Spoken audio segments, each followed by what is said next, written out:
প্রিয় ছাত্রছাত্রীরা, তোমাদের সবার সেবা টিউটোরিয়াল চ্যানেলে স্বাগতম। ফ্রেন্ডস, তোমাদের সামার ভ্যাকেশন তো শেষই হয়েছে। আজকে 31 জুলাই। আজকে একটা নতুন নোটিশ এসে পড়েছে যে তোমাদের কালকে যে 1 আগস্ট থেকে স্কুল খুলছে, এটার টাইমিংটা কী হবে। তোমাদের নিশ্চয়ই মনে প্রশ্ন হবে যে টাইমিংটা কি আগের মতোই হবে 7:30টার থেকে, নাকি 9টার থেকে আগের টাইম হবে।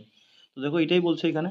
তো এখানে বলছে যে it is hereby directed that all schools, যে এটা জানানো হচ্ছে যে সব স্কুলকে, যেটা এলপি, এমই বা হায়ার সেকেন্ডারি বা যেটা private school, non government school, সবাদের under the jurisdiction of the under design, মানে নিচে যে যিনি বলছেন এই কথাগুলো, মানে এই যে স্কুল ইন্সপেক্টরের তরফ থেকে জানানো হচ্ছে যে ফলো দ্য স্কুল টাইমিংটা তোমাদের ফলো করতে হবে অ্যাজ পার একাডেমিক ক্যালেন্ডার। যেটা একাডেমিক ক্যালেন্ডার ছিল 2025-26-এর, যেটা তোমাদের 1 এপ্রিল 2025 থেকে তোমাদের 31 মার্চ তোমাদের 2026 পর্যন্ত যেটা ক্যালেন্ডার, এটার অনুযায়ী এই ইফেক্ট ফ্রম 1 আগস্ট 2025, মানে 1 আগস্ট থেকে, যেটা তোমাদের কালকে স্কুল খুলছে যে সামার ভ্যাকেশনের পর, এটা থেকে তোমাদের যেটা স্কুল টাইমিং তোমাদের একাডেমিক ক্যালেন্ডারের মতো ছিল, এই টাইমিংটা ফলো হবে।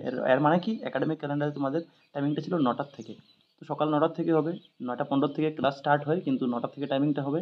এর মানে তোমাদের স্কুলে একটু আগেই পৌঁছতে হয়, 8:30টার সময় তুমি স্কুলে একটু আগেই তোমাদের রওনা হওয়া উচিত। তো তোমাদের পুরানো টাইমটা থাকবে যেটা প্রথমে ছিল।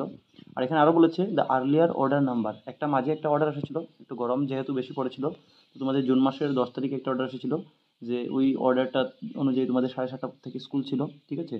তো এটা ক্যান্সেল করা হচ্ছে, ওইটাই বলছে যে hereby cancel with immediate effect. তো এটা কালকের থেকে তোমাদের ক্যান্সেল হলো।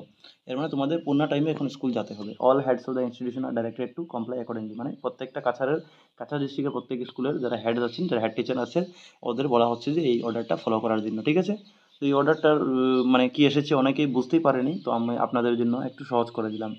তো থ্যাংক ইউ ফর ওয়াচিং।